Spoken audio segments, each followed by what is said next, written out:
You just tuned yourself to the coolest place to buy your books to read and listen.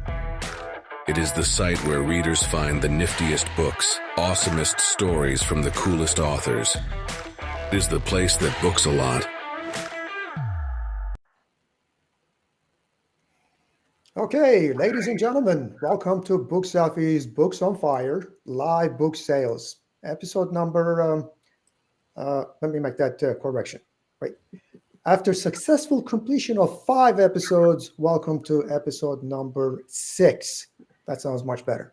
And again, this is a Book Selfie production, and my name is Gurhan. I am one of the founders of Book Selfie, and we are live broadcasting this show from beautiful Austin, Texas, syndicated on LinkedIn, Facebook, Instagram, not YouTube. Oh, well, yes, YouTube and Twitter. I'm sorry, Instagram is out because this show is horizontal.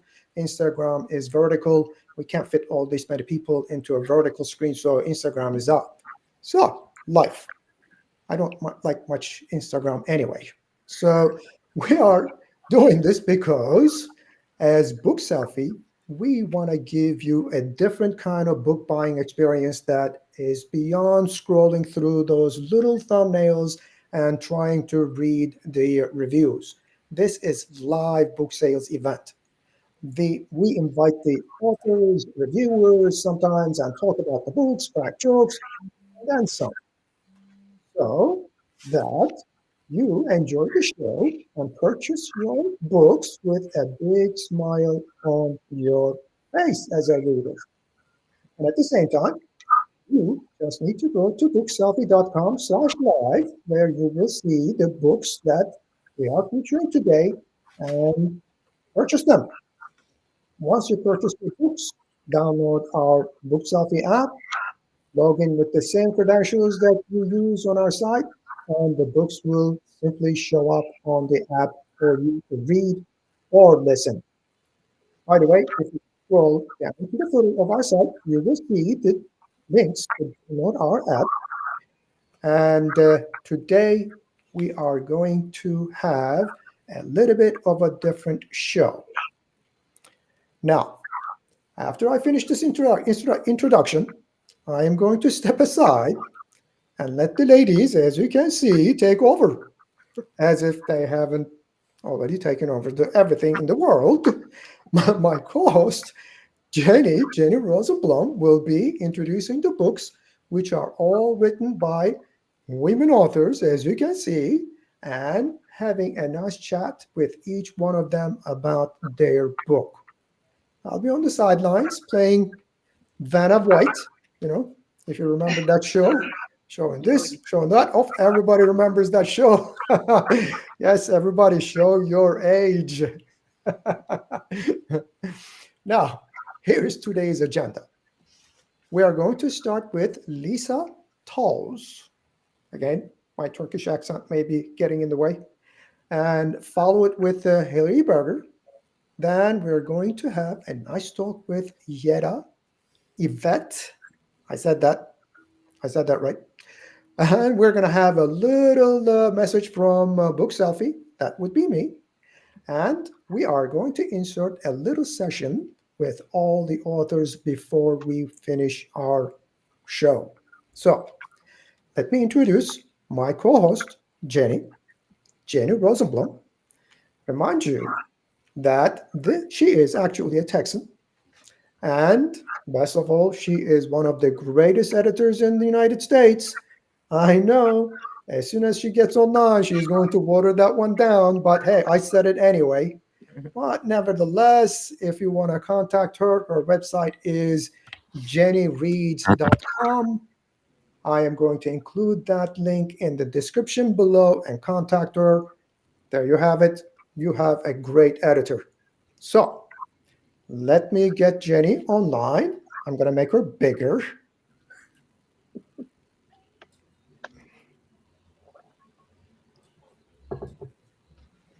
There you have it. Thank you very much, Gurhan. Hello. I am thrilled with the panel today. In fact, when I saw who was going to be on the schedule, I very nicely and strongly suggested to Gurhan that he should disappear and just let me have this because I was fangirling over all of these. I've read all these women, and the chance to get to meet them in person and see their faces and hear the story for themselves was just too much for me to sit on the sidelines today. So, first, we're going to start with Lisa Tolles. Let me tell you about Lisa. Her books appeared on my screen through Indies United, and she is a best-selling, award-winning crime novelist with over 10 books currently available. She's got another one coming up in November, so get started now so you can catch up. She's a very active author, consistently working with the reading community, and we're glad she found a moment to share with us today. She's going to be talking about her book, Salt Island. This is book 2 in her E&A investigation thriller series. Really good. I read the first one and the second one, and I know she has a new book coming out, but Lisa, I need the third now. So that's next on my list. Lisa, sell me your book. Thank you so much, Jenny. Hello, everyone. And I'm really excited to be here, especially among the other authors, too. I'm really excited about the discussion with all of us. So this is my book, Salt Island. And as Jenny said, it's the second in a series.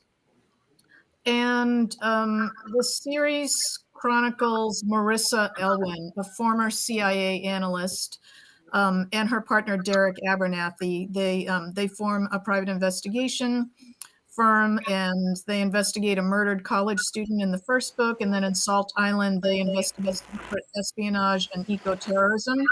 And then there's a third book that might be out next summer, too. So this book is, sorry, 2 seconds. Salt Island is a first-person point of view thriller, and I think there are a lot more thrillers nowadays that are written in the first person. And so all 3 of the books and all of these investigations are seen through the eyes of the main character, Mari.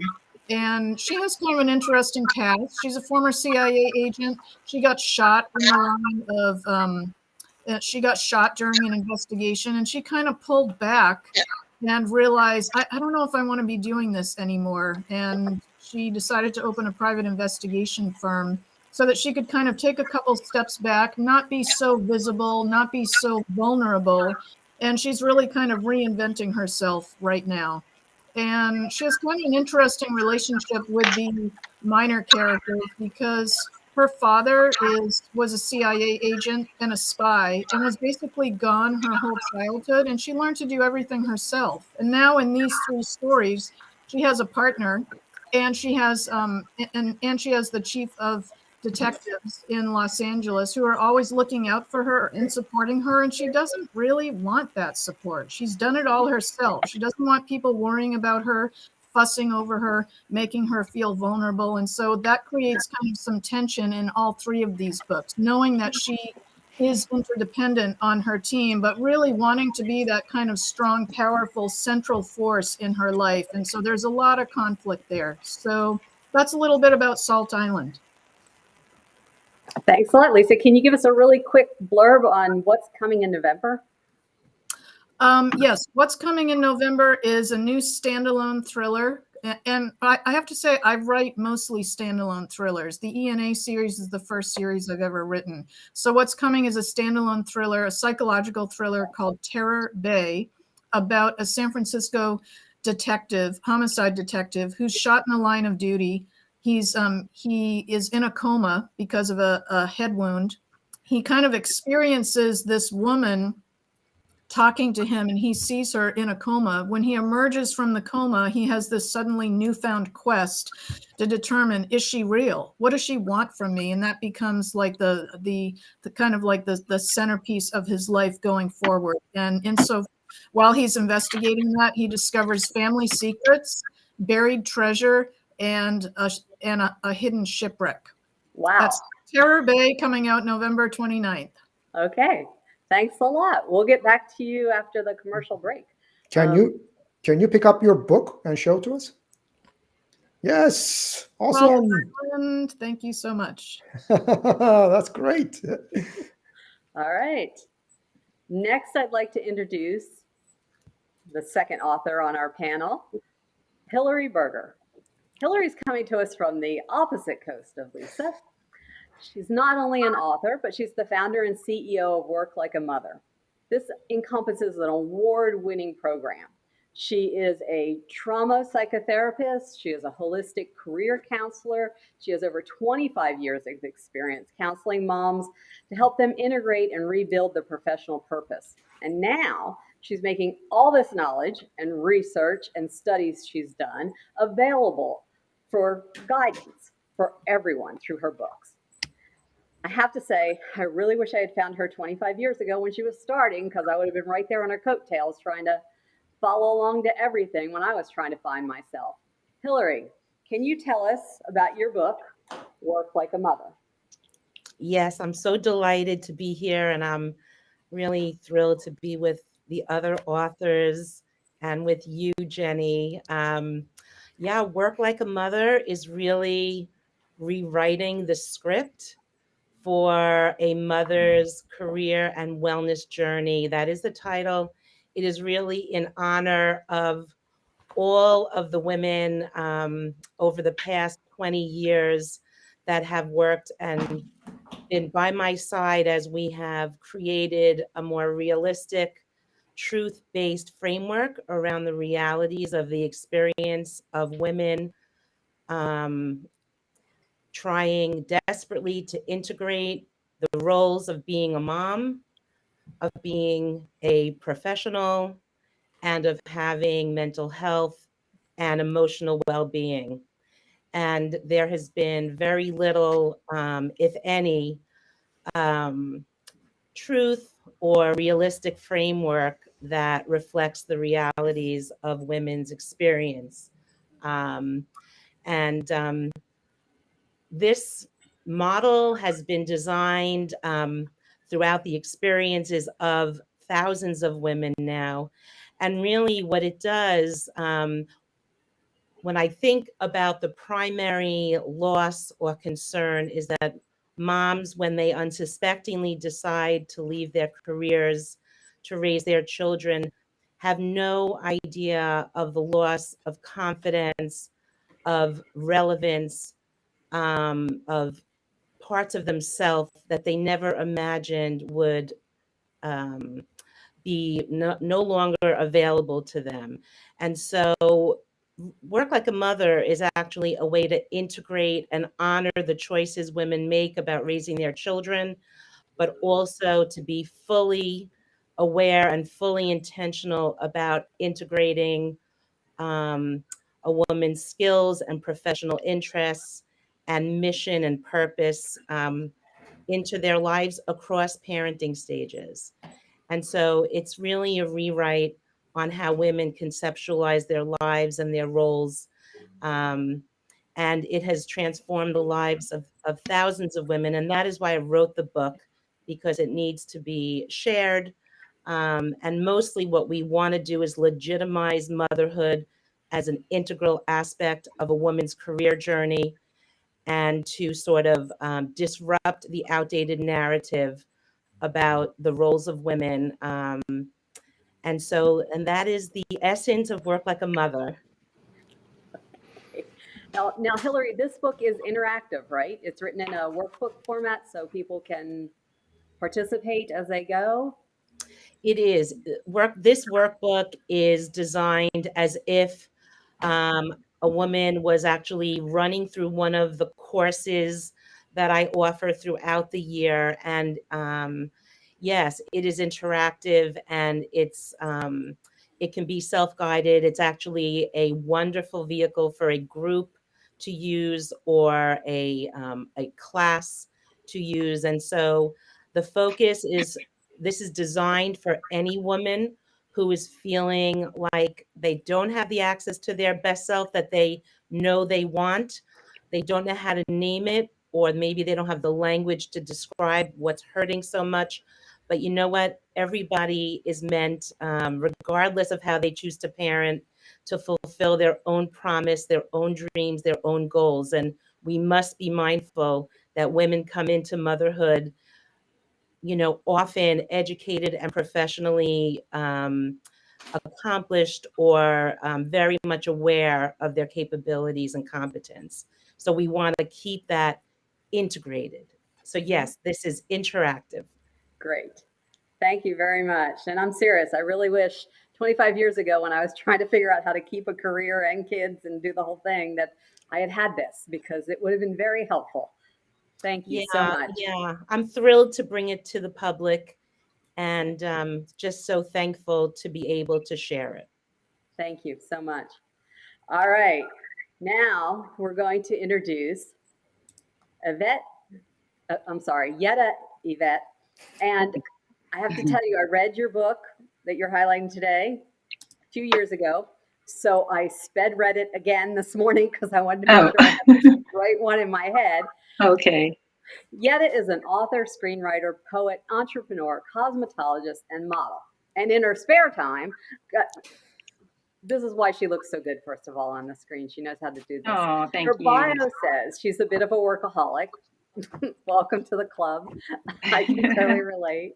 She writes, though, from her heart, and she based the book she's going to talk about today on true events of her life.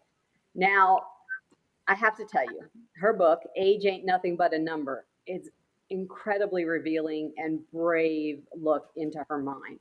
Yetta, can you please share with us this very insightful book? Yes, thank you for that nice introduction, Jenny. And it's so nice meeting you, authors, all of you. I heard your names before. So putting the faces with the names, I'm just so honored. So, but yes, I am Yetta Yvette, and my book is called Age Ain't Nothing But a Number. It is a nonfiction narrative. It's based on a true story of my life. And it's about a young woman who falls in love, falls for a successful businessman. And she, comes to grips with the reality of love and relationships. Um, Once you start reading the book, I'm 100% transparent. So once you start reading the book, you will feel the emotions of me, and I'm very deep because this is something that happened to me. I was 24 at the time, and when I worked at a trucking company, this is when it all started. And it was a successful businessman who was 49.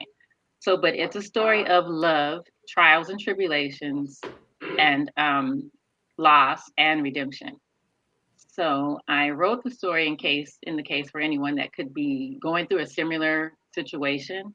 So I'm trying to reach out, and also at the same time, the story is so relatable. There's parts in it where when you read it, you'll say, "Oh, wow, I can relate to that." You know, um, it's something that it's when I started writing it, it took me 6 months. It just was constant. That information was just always there because, of course, it was my life. Um, and basically, what else? What else do I want to say? Yeah, So- it's my life. It is my life, very honest. all in a book. Everything is 100% true.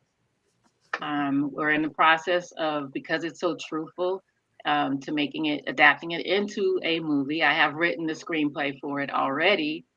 Let's see what else. And basically, that's all that I have to say, you guys. Do you have your book with you? You know what? I don't have the book with me, but I have a mug with the book cover on it. Yes. If you could see it. And I'm so excited because I'm gonna start selling merch for merchandise, and I'm gonna have T-shirts and nice little mugs like this, and they also come in black. It'll be black and red as well. Nice. So I'm really excited about that. It's gonna be on. All right. We're working on Amazon for that. Good Yeah. luck. All right. Thank you very much. Gurhan, I'm going to turn it over to you for your Thank commercial you. break. Okay. Yes. Let me put myself over here. Woo! I get to put 2 words in. Just kidding, guys. Okay. So So what we do is we're going to take a little break, and I am going to give you an exciting news, or maybe I should say exciting news, right? And this is the time when Book Selfie actually shines and gives out all these nice news out and for public to hear. And this one today, it's pretty exciting. So as of this week, we started offering audiobooks that are produced by AI, artificial intelligence. Yes, yes. Now, I know some authors are just rolling their eyes, and uh, some authors and voiceover artists actually are going to get a little bit, on their high horses and start mouthing. But since I knew this would happen, I already prepared a 60-second video, which you can actually find in the link below. So that's my answer to you. Once this show number 6 is over, it's all going to be there. And today I am going to give you a few important points of our AI audiobooks. First thing first, as an author, you will definitely save money. Definitely. Second, just don't talk about Amazon except in AI audiobooks. I hear that. It's all good. So you got to understand something. There are many, many other places where you can sell your audiobooks. There's Google, Apple, Kobo, Book Selfie, and then some.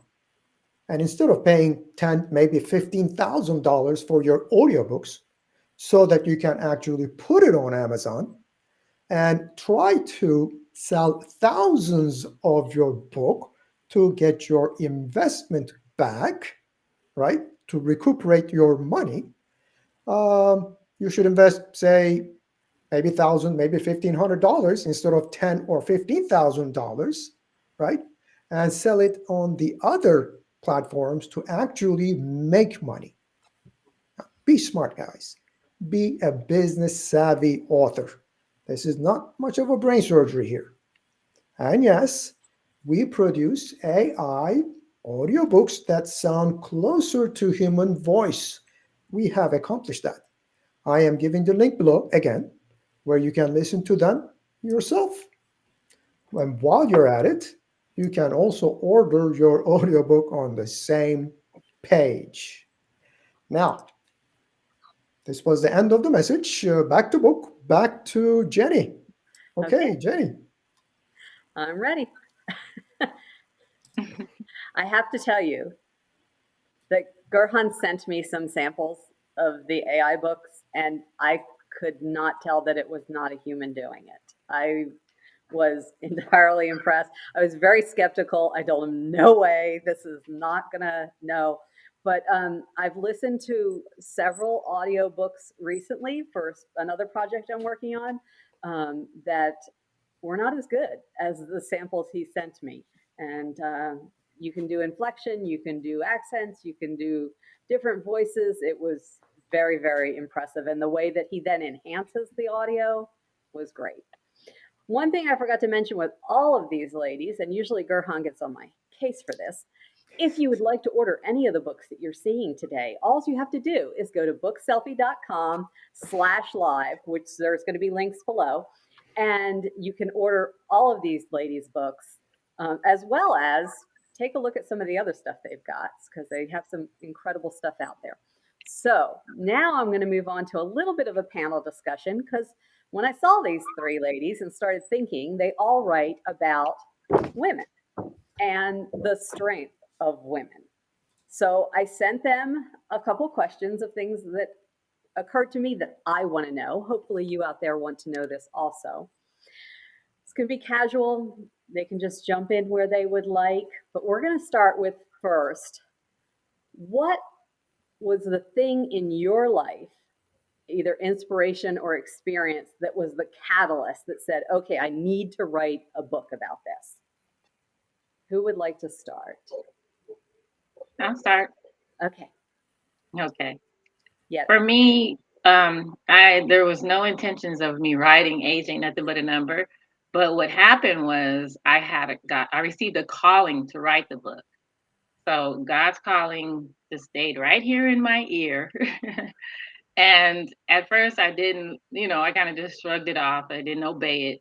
But his voice kept coming and coming.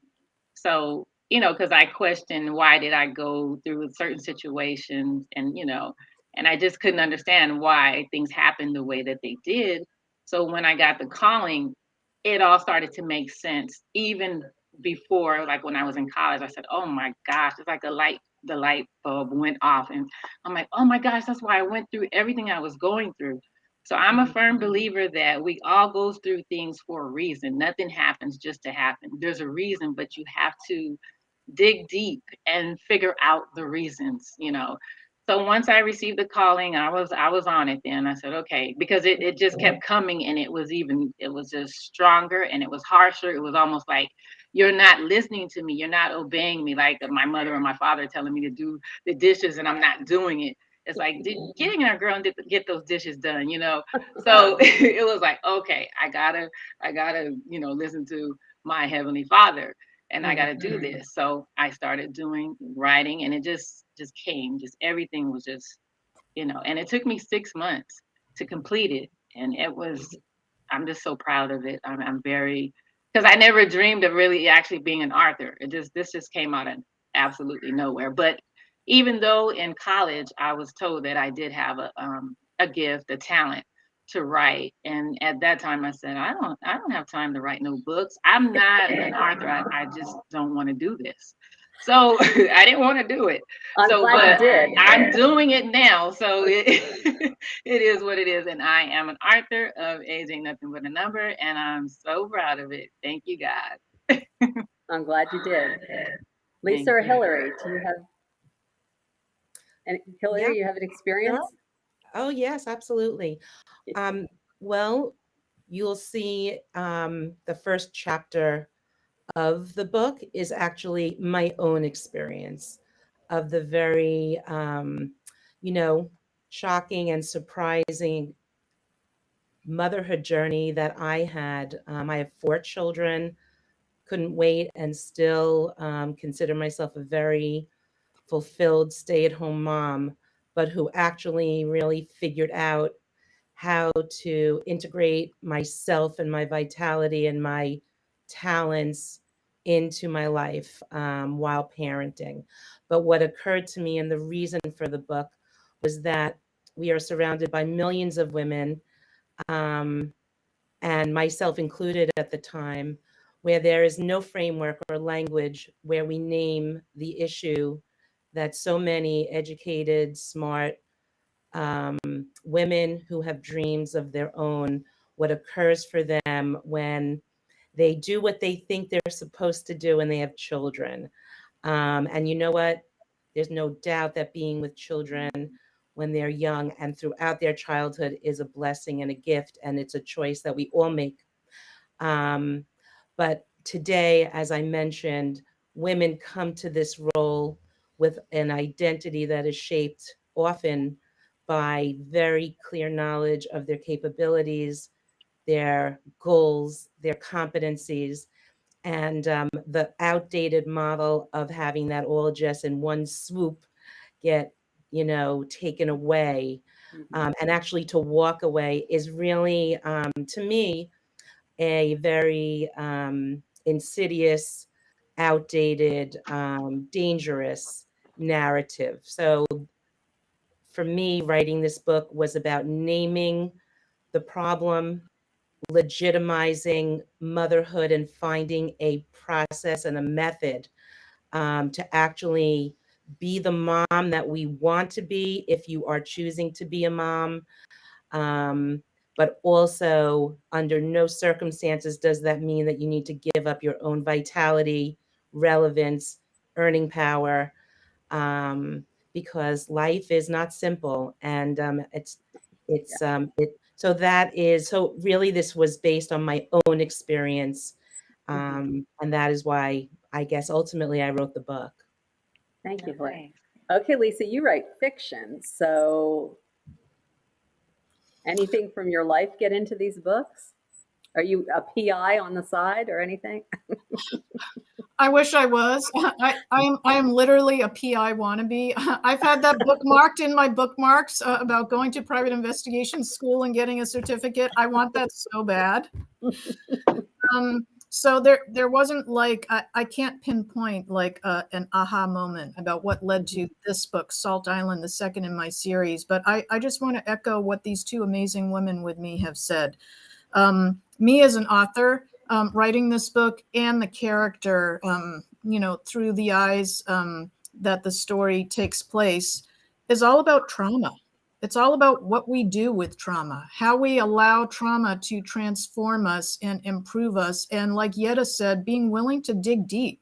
You got to get in there and you got to peel back the layers and look at what's there.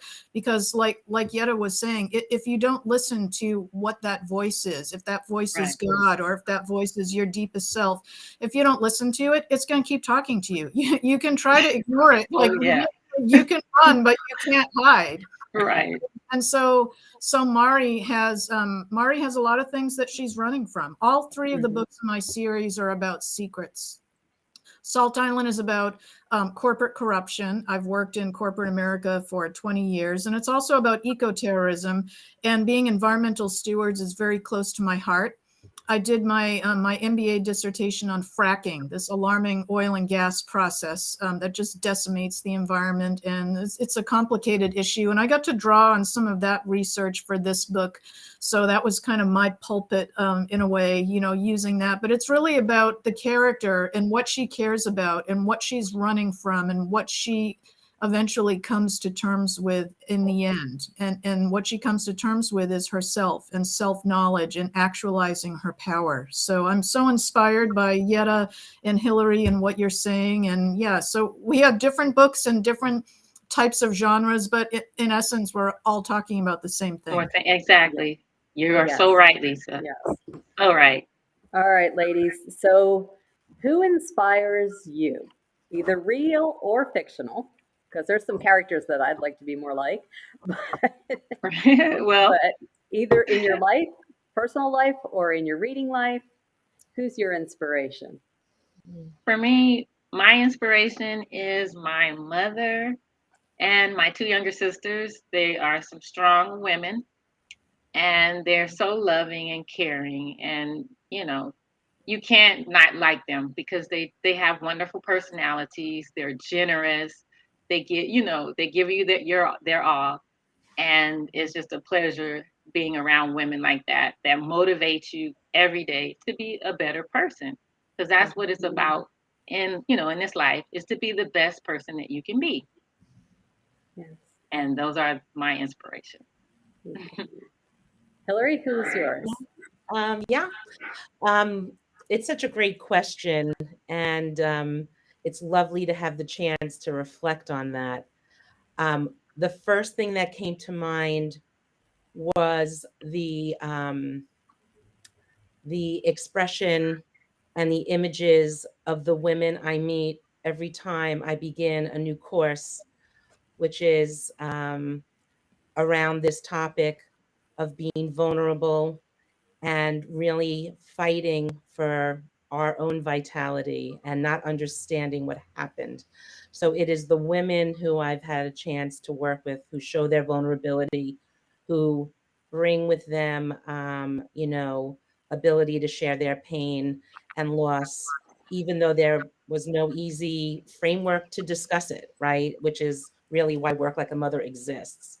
So that is for one. And I am always inspired by an author whose name is Edith Eva Eger, who is a psychologist who wrote a wonderful book called The Choice. I'm not sure if you're familiar with it, Embracing the Possible. And it's such a powerful book, and her life is such an inspiration. She was a Holocaust survivor. And it's really about the remarkable sort of inner freedom that she gave herself, and that she actually enables other people to learn how to access about the choice of what we say to ourselves. That is the one thing that no one can ever take from us, is the power of our mind and what we decide about ourselves. And so she's always inspirational to me. Thank you. Yeah. Nice. Thank you. Love it. Love Yeah. it, Lisa. Hillary. My mom, my sister, and my publisher, Lisa Orban. So that's who I'm going to call out today. And they kind of have some similarities too. My mom and my sister are incredibly smart, very wise, snarky, funny, and just powerhouses. And Lisa, my publisher, is the same way. She's incredibly bright. She's so creative.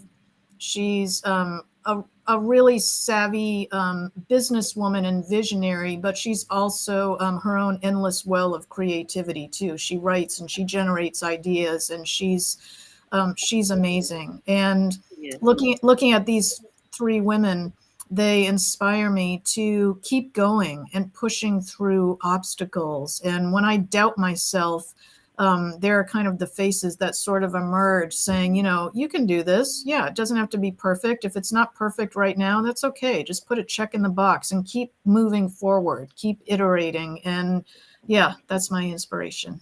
Good. Thank you. That's great, Lisa. Yes, that's a nice group to have. And yes, Lisa Orban is yeah. I get texts during the night and early in the morning, and Oh no. I just wish she slept more. All right, so ladies, let's end this with, what do you want your readers to walk away with after they've read your books? What is your goal for them? Yetta, you want to start again? Well, yeah, I'll take that. I'll start. The reader, I would like them to take away from reading Age Ain't Nothing But a Number is to never, kind of like what Lisa said, never give up. Never think that you're, not good enough or whatever. Never give up on love, because you never know who you're gonna fall in love with. And that I'm gonna tell you, with Age Ain't But a Number, I didn't know what I got into a situation, like I said earlier, and I had no clue of who I was going to be falling in love with. So that's the message that I, like my readers to convey, is just be the best person that you can be and never give up. Thank you. Hillary. Yeah, I think if there was a message, I would say that women or moms can be unwavering in their dedication to raising their children, and being the best mom that they could be, but they can be equally as unwavering about their own life, their own goals, and integrating what makes them them in ways that are attainable and realistic across parenting stages, right? A different way. Because ultimately, the thread for me over close to 3 decades is that what moms mourn the most when they don't feel this is that their children don't get to feel the essence of them, of their authentic self, of their power. And that is what I am always yearning to provide tools so that women can model what it's like to be a fulfilled mom, but also be fully powerful in your own right. And that's a great gift for children. It is. That's wonderful. Lisa. A relatable hero. That's what I want to give them with Salt Island. A flawed, uncertain, hot mess of a main character who's actually amazing and powerful and resourceful, and sometimes she's the only one who doesn't know that. So I want to give them someone strong and broken and flawed, and struggling, but also relatable and insightful and willing to peel back the layers and find the nugget of truth in there. And really what I want to give them, what all fiction writers want to give, is escape. I mean, as we've all pointed out today, life is tough. I mean, like you can be just swayed by challenges and like just off kilter for months at a time. And there's absolutely nothing wrong with disappearing into somebody else's problems. That's fun. That's why I read fiction. I want to forget about all of my own problems and read about somebody else's and read about how they resolved them. And if there's kind of a moment of connection there where I can, relate to the character and the problem that they're trying to solve, great. But if not, just plain the element of escape and the magic of fiction is enough to sustain me and entertain me and reassure me. Thank you.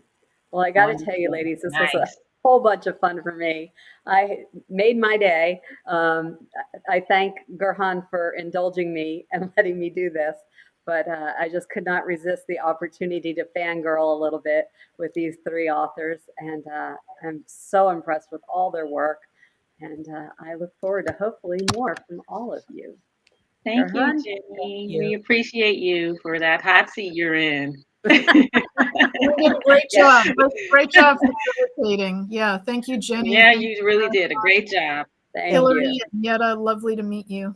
Yeah, Yes. same here. We would chat in email, Lisa, but now, like I said, to the faces, and nice meeting you, Hillary. Nice to meet and you. Durham, you too. Okay, let me get this thing adjusted because the logo is sitting right on Lisa's face here. I don't want that. That's fine. Okay. I hate to be the bad guy, breaking up this nice talk, Yeah. I put myself here, and this actually concludes today's Books on Fire live event. So, again, we are live every Saturday at 2 p.m. CST on bookselfie.com/live. And the show is also syndicated on more than like 5, but we're just going to say 5 social channels, our social channels: LinkedIn, Facebook, Instagram, Twitter, and YouTube. And if you are an author, go to bookselfie.com and scroll down to the footer where you will see the button that says Join Books on Fire. Right? We make everything easier for you. Click that button, fill out the form, little form, and boom, that's it. Your book and yourself, you're all on the show and talking like these nice ladies here. I would like to invite some guys. Just kidding. And in the meantime, keep in mind that you can always find the older episodes of Book Selfie on like podcasts on all major channels such as Spotify, iHeart, Amazon, Apple, Google, Deezer, and then some bunch of them. Until the next one, the live one, I have one message. Read a book, will you? Thank you very much, everybody.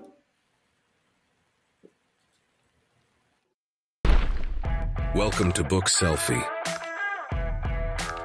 You just tuned yourself to the coolest place to buy your books to read and listen. It is the site where readers find the niftiest books, awesomest stories from the coolest authors. It is the place that books a lot